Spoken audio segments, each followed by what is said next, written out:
Bonjour à tous, Madame la ministre, Elisabeth Moreno, Monsieur le ministre, Franck Riester, Messieurs, Dames, chers entrepreneurs, chers acteurs du territoire, vous qui accompagnez chaque jour nos talents de la diversité partout en France, aussi bien et en Afrique, je vous remercie de nous faire l'amitié et l'honneur d'assister aujourd'hui à cette étape finale de notre Tour de France. Votre appui, votre engagement et votre soutien sont absolument précieux et sont au cœur de notre action.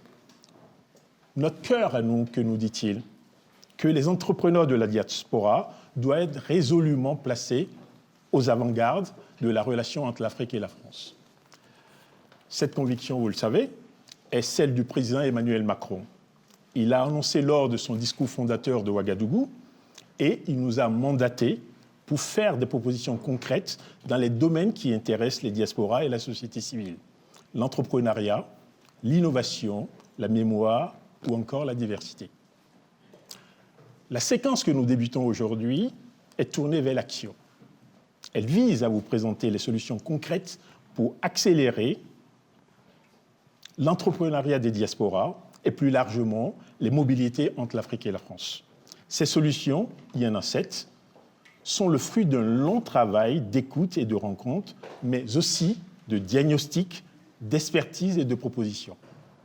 Pendant 6 mois, notre Tour de France nous a amenés à Bordeaux, à Lyon, à Marseille, Paris. Partout, le même engouement, le même enthousiasme, mais aussi beaucoup d'attentes. On pourrait penser que tout se résume à un problème de financement. Bien sûr que c'est un enjeu central, mais la réalité est beaucoup plus complexe. C'est la raison pour laquelle nous allons lancer parallèlement un sondage avec l'Institut d'études OpinionWay, que nous allons nous présenter dans quelques instants, pour comprendre avec précision les attentes des Français issus de la diaspora. De ce sondage, comme de notre Tour de France, transparaît un malaise, et ce malaise ne doit pas être pris à la légère, car il touche au fondement de notre vivre ensemble et à la cohésion de notre société.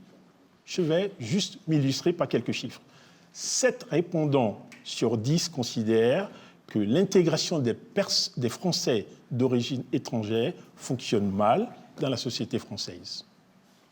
8 sur 10 estiment que la diaspora africaine est mal représentée dans l'espace public. Mais l'étude d'OpinionWay nous suggère aussi des pistes remarquables qui nous poussent à l'action.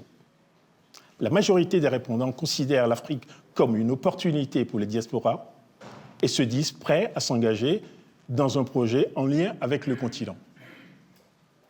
Alors, que nous dit cette enquête et que nous disent ces rencontres? Que nous avons devant nous, à portée de main, une chance incroyable à saisir. Encourager les entrepreneurs de la diaspora, c'est d'abord œuvrer ici pour l'égalité des chances.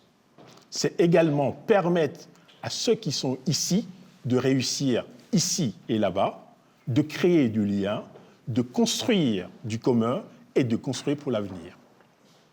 Le président de la République en est intimement convaincu et cette conviction, nous la partageons avec lui. Les initiatives de la diaspora sont aussi une chance de rayonnement pour notre pays. Comment ignorer aujourd'hui l'extraordinaire potentiel de l'Afrique? Croissance économique soutenue, population jeune et appelée à doubler d'ici 2050. Alors aujourd'hui, vous allez découvrir nos solutions pour mieux accompagner, mieux financer, permettre à tous d'accéder aux bonnes informations et aux réseaux, favoriser les opportunités entre les deux continents.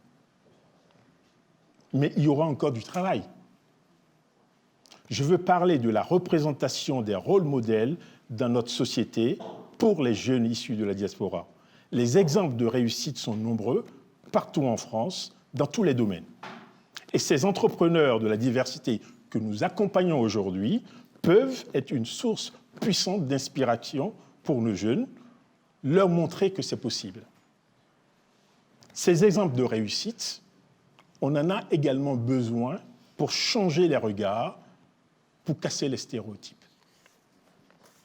Enfin, je voulais terminer je voudrais partager avec vous mon émotion, parce que lorsque j'ai été nommé coordonnateur du Conseil présidentiel pour l'Afrique, en remplacement de son Excellence Jules Armand Agnan-Bossou, à qui je voulais rendre un vibrant hommage aujourd'hui, je savais l'immensité de la tâche et l'étape que nous présentons aujourd'hui est un accomplissement.